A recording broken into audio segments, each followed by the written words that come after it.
Everyone, मेरा नाम है भारती। आज हम भारत के इतिहास के कुछ तथ्यों को समझने की कोशिश करेंगे कि इतिहास क्या है, कहाँ से इसकी स्टार्टिंग हुई, कहाँ से ये आया तो नहीं। जैसे कि कुछ तथ्य हैं ऐसे जो लिखित तौर पर हैं।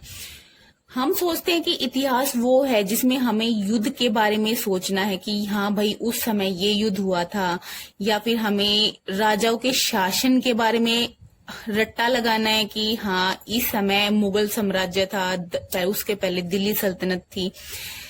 इतिहास कुछ ऐसा भी है जो अलिखित है, जो हम खुदाई करते हैं तो वो हमें कुछ अवशेष मिलते हैं, वो भी एक इतिहास ही है। जिस तरह से मानव ने अपने वातावरण पर विजय प्राप्त की है, उस समय से लेकर आज तक हम कितने परिपक्व हुए हैं, उस दौर को भी हम इतिहास ही कहेंगे। मैं बात करती हूँ पाषाण काल की।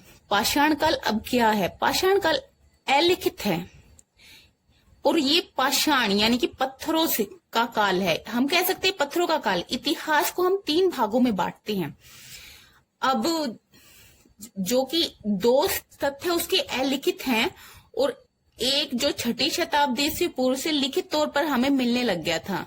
6ठी शताब्दी ईस्वी पूर्व से वो हमें जैसे कि आजीविक संप्रदाय स्टार्ट हो गया था, उस समय पे जैन धर्म, बौद्ध धर्म, धार्मिक सुधार आंदोलन चलने लग गए थे। लेकिन उससे पहले का जो समय था, उसमें उस समय से पहले कि ना तो हमें कोई अभिलेख मिलते हैं, ना कोई लिखित साक्ष्य मिलते हैं, तो उसका पता हमें बस खुदाई वाले अवशेष, कुछ मर्द भांड जो हमें अलग अलग जगह से मिले, उसकी चर्चा भी हम आगे करेंगे।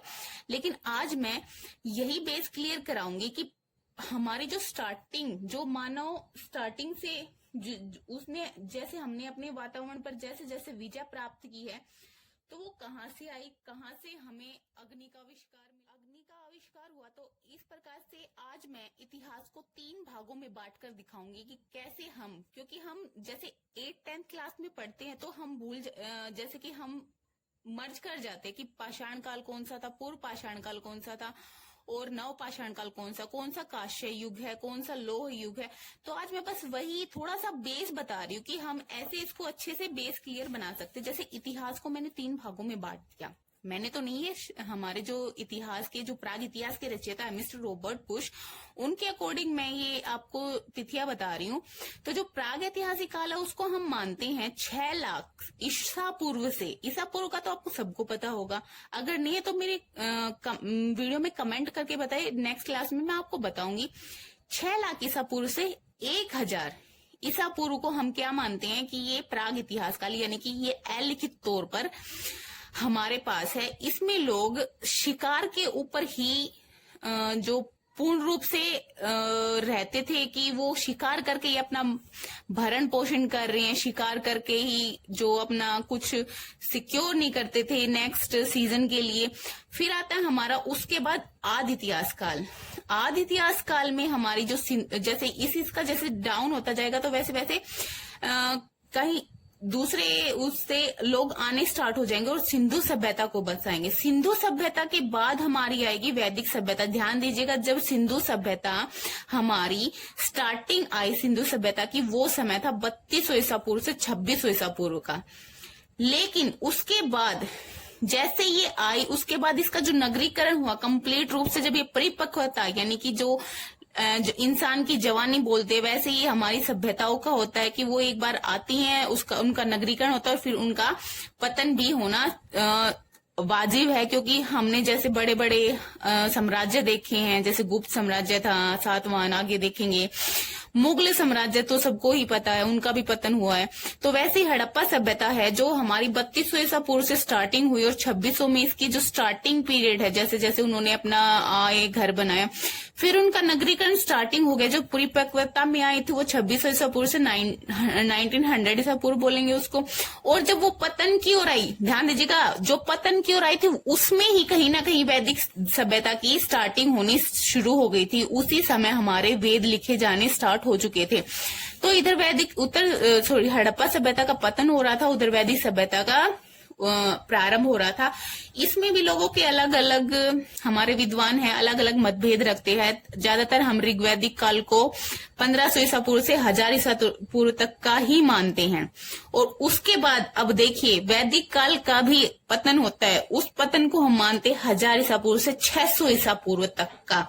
उसके बाद हमारा आ जाता है ऐतिहासिक युग, जिसमें हम पढ़ेंगे हमारे धर्म, जो धार्मिक आंदोलन हुए जैसे कि जिसमें जैन संप्रदाय, बौद्ध संप्रदाय, आजीविक संप्रदाय, बहुत सारे संप्रदाय आएंगे, अलग अलग बातें होंगी। पैगंबर मोहम्मद भी इसी समय हमारे आएंगे, तो उसके बारे में देखें। लेकिन उससे पहले आज मैं थोड़ा सा प्राग इतिहास के बारे में बताऊंगी आपको कि प्राग इतिहास के बारे में हम कैसे मर्ज कर जाते हैं।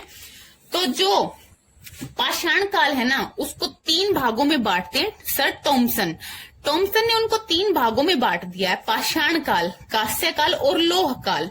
ये अलग टॉपिक है, ये भी आगे कराएंगे कि पाषाण काल जो आज हो जाएगा, कांस्य काल कौन सा था और लौह काल कौन सा होगा, ये मैं आपको आने वाली वीडियोस में बताऊंगी। लेकिन जो जॉन लुबक सर हैं हमारे, उन्होंने पाषाण काल को 3 भागों में बांटा है, जिनकी आज मैं डेफिनेशन देने जा रही हूँ। एक है पूरा पाषाण काल, और दूसरा मध्य पाषाण काल, और तीसरा है नव पाषाण काल। पूरा पाषाण काल यानी कि जो सबसे पुराना है 6 लाख से 10,000 ईस्वी पूर्व तक का। इसमें ही पूरा पाषाण काल को भी अब सर जॉन लुबक जी ने 3 भागों में बांट दिया। पूरा पाषाण काल को जो 6 लाख से 10,000 ईस्वी पूर्व तक का, उसको हम कैसे देखेंगे। जो निम्न पूरा पाषाण काल है, जिसमें जो मानव रूप था, सभ्य नहीं था, वो आधा वानर था और आधा मानव था। तो उस समय जो निम्न पूरा पाषाण काल की एज मानते हैं हम, वो मानते हैं 6 लाख से 1,50,000 ईस्वी पूर्व तक का। मध्य पूर्व पाषाण काल युग जो था वो था अब 1,50,000 से 35,000 ईसा पूर्व तक का। फिर उसमें आए उच्च पूर्व पाषाण युग, वो आएगा 35,000 ईस्वी पूर्व से 10,000 ईस्वी पूर्व तक का। अब ये हमारा पूरा पाषाण काल युग खत्म हो गया। इसमें लोग पत्थरों को, जैसे कि बड़ा सा जानवर आ गया तो बड़े बड़े पत्थरों को मारते थे उनके ऊपर, तब उनको मार के खाते थे, यानी कि पूर्ण रूप से आंखें तक का ये लोग इस्तेमाल करते थे। आगे हम देखेंगे कि जैसे जैसे ऑस्ट्रेलोपिथेकस आए थे हमारे पास, उनमें जो सबसे पुरानी हमें अस्थि पिंजर मिले हैं वो तकरीबन 48 लाख वर्ष पुराने। आप देख लीजिएगा कि मानव की उत्पत्ति कितनी पुरानी मानी जाती है। मानी तो क्या होगी, क्योंकि उसके साक्ष्य हमें मिले हैं, तो इतनी पुरानी होगी। उसके बाद हमारा आया मध्य पाषाण काल युग। इसमें थोड़ा सा कहते हैं कि जैसे कि उसको पत्थर को घिस के उसको धारदार बनाने लग गए थे, तो उसका समय हम मानते हैं 10,000 ईस्वी पूर्व से 4,000 ईसा पूर्व तक का। फिर आया हमारा नव पाषाण काल युग। नव पाषाण काल को मानते 4,000 ईस्वी पूर्व से 1,000 ईसा पूर्व तक का। अब इसके बारे में मैं आपको नेक्स्ट वीडियो में बताऊंगी कि पूरा पाषाण काल, मध्य पाषाण काल, नव पाषाण काल में क्या हुआ था, और हमारा लोह युग कब आया, कांस्य युग कब आया, हड़प्पा सभ्यता में लोहे का प्रयोग होता था या नहीं, वो कौन से जानवर